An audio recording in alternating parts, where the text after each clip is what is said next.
Mga bossing, ito yung sinasabi ko sa inyong bata ko. 4 na pinatay niyan. Roy, ano na naman ba yan? Nagdala ka na naman ng mukhang pipitsugin. Baka walang itagal sa laban yan. Ano pangalan mo? Pita. Pangalan pa lang, biskwit na eh. Pita.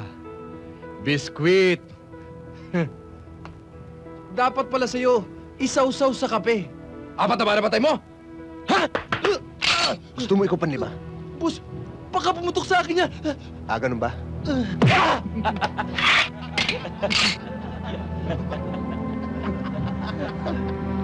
Ano mga bossing?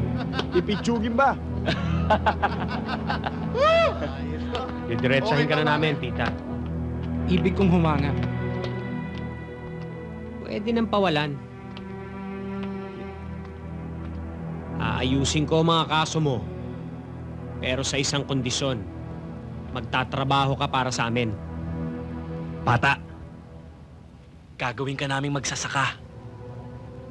Kaya lang, hindi palay ang itatanim mo. Bala. Tatamnan mo ng bala ang katawan ng lahat ng mga kalaban namin. Sa madaling salita, gagawin ka namin triggerman. Okay ba sa'yo yon, bata?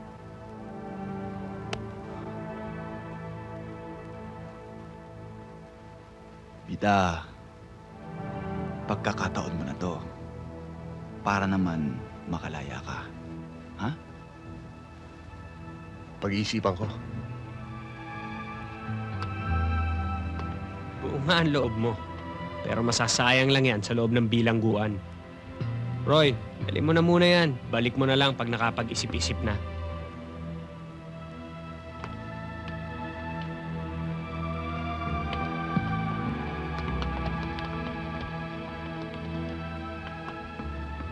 Hindi lahat ng matigas na tinapay lumalambot sa kape.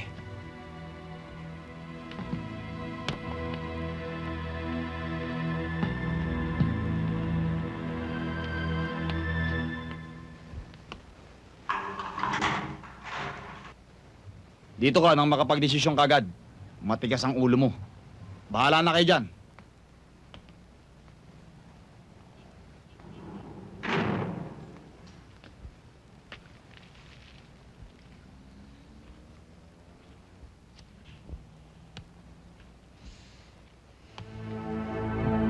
Sino may sabi sa'yo manigalang dito?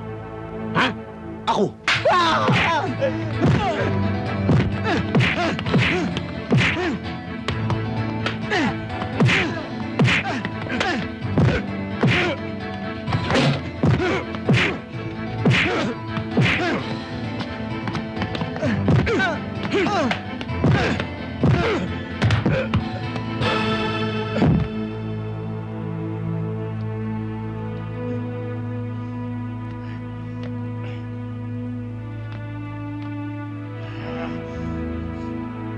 Ano? Tandaan niyo. Tabi.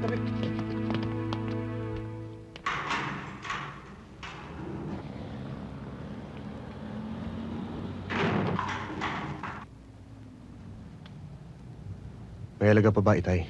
Kaya kayo narito. Kailanman hindi ako naghangad na masama para sa'yo.